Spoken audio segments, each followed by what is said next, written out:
আজকে রান্না করবো দই কাতলা। আমাদের এখানে যেহেতু আমরা ট্রিটমেন্ট এসেছি, আমাদের এখানে কারিগর নেই, তো আমরা লজে আছি। আপনাদেরকে দেখাচ্ছি কীভাবে সহজ উপায়ে কীভাবে রান্না করা যায়। প্রথমে কাতলা মাছের উপর নুন দিয়ে এটাকে 10 থেকে 15 মিনিট স্বাদ মতো নুন দেবেন, দিয়ে 10 থেকে 15 মিনিট মেরিনেট করে রাখতে হবে।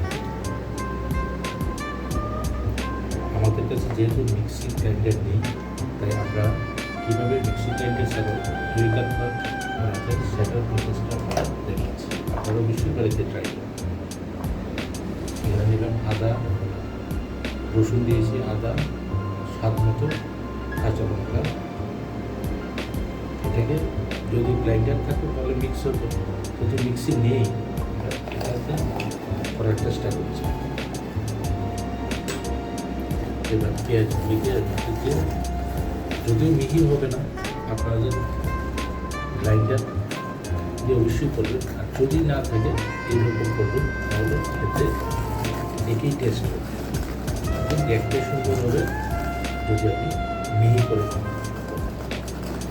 প্রচণ্ড গরম, আমরা এখানে যাযাবরের মতো আছি, তাই যা পাচ্ছি হাতের সামনে এটাকেই করার চেষ্টা করছি। হ্যাঁ, আরেকটা কথা বলা হয়নি, আমাদের এর মধ্যে কাজু আর পেস্তা লাগবে। তার জন্য এই যে কাজু এবং পেস্তা এখানে ভিজিয়ে রেখেছি, 4-5টা কাজু, 4-5টা পেস্তা। 10 থেকে 15 মিনিট হয়ে গেছে। এখন পরিমাণ মতো তেল দিয়ে দিচ্ছি, মাছগুলোকে বাছতে হবে। আমি সরষের তেল ইউজ করছি, আপনারা যদি চান তাহলে সাদা তেলও ব্যবহার করতে পারেন। আপনাদের মর্জি। যারা নতুন রান্না করবেন ওদের কাছে কয়েকটা টিপ দিয়ে দিচ্ছি। যখন তেলটা মাছ উল্টাতে গেলে দেখা যাবে মাছ ভেঙে যাচ্ছে, তখন আপনাকে দেখবেন তেলটা ভালো করে যদি গরম হয় তাহলে আর মাছ লাগবে না। নিচে দিলে লেগে উঠবে। চেক করার জন্য এই যে সহজ উপায়, এই যে হাতটা নিলে যদি হিট লাগে মোটামুটি হয়ে গেছে, তেলটা গরম হয়ে গেছে। হ্যাঁ, তেল যাতে না ছিটে এর জন্য একটু লবণ ফেলে দিলাম, তাহলে মাছটা ছিটবে না। এখন আমাদের এখানে মাছ ছিল 300 গ্রামের উপর।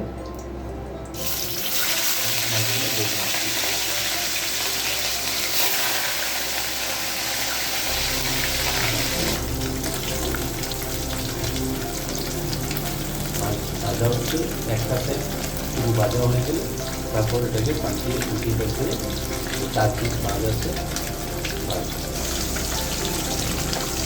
মাছটা এক সাইড একটু কড়া ভাজা হয়ে যাওয়ার তারপর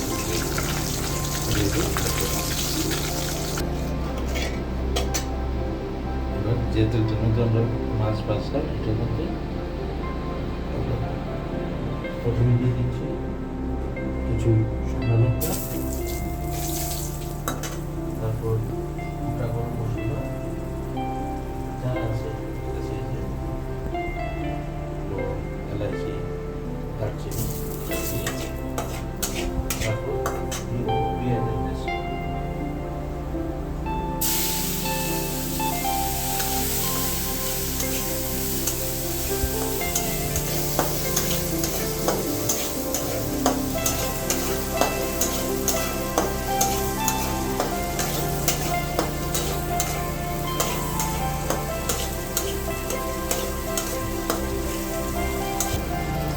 একটু জিরা দিয়ে দিচ্ছি,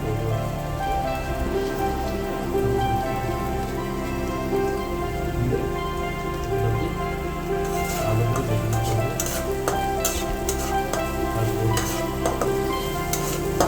এটা আগুন, আমাদের কড়াইটা তো একদম হালকা না, তারপর পুড়ে যাচ্ছে। আপনারা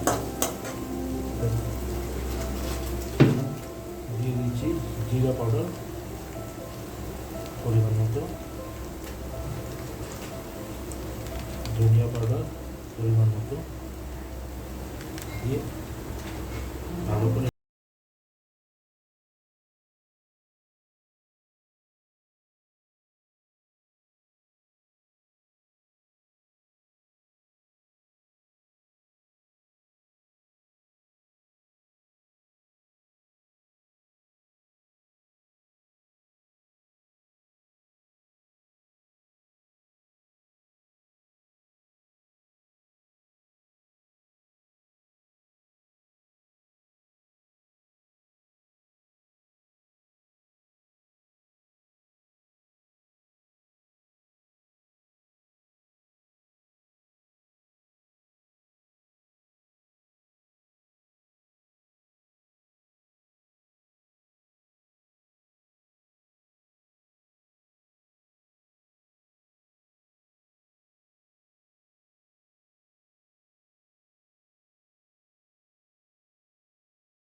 জলটা একটা জলটা যেটা দিচ্ছি ওটা শেষ হয়ে যাবে, শেষের উপর দিকে যখন তেল আসবে তারপর আমরা ওটা একটা গ্লাস পরিমাণ মতো গ্লাসটা একদম করে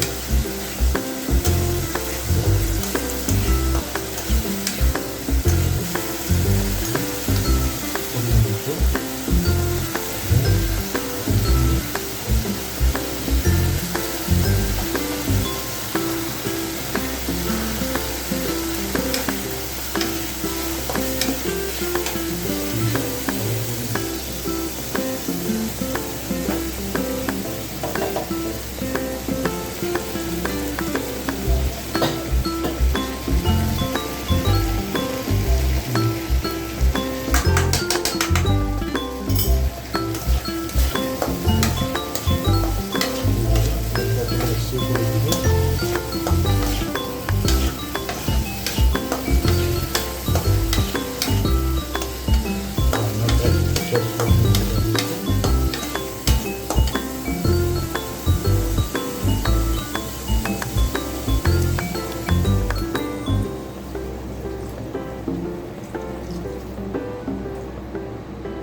দুধে বলক চলে এসছে।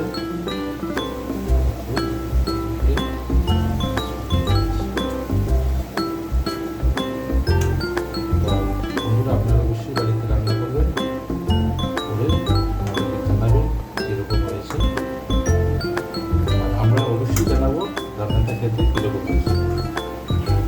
এক দু মিনিট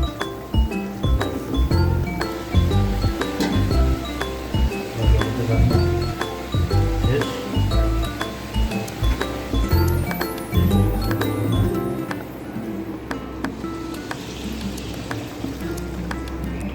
বন্ধুগণ, এই ছোট্ট রান্না করে রাখতে থাকতে আমি একদম স্নান করে দিচ্ছি।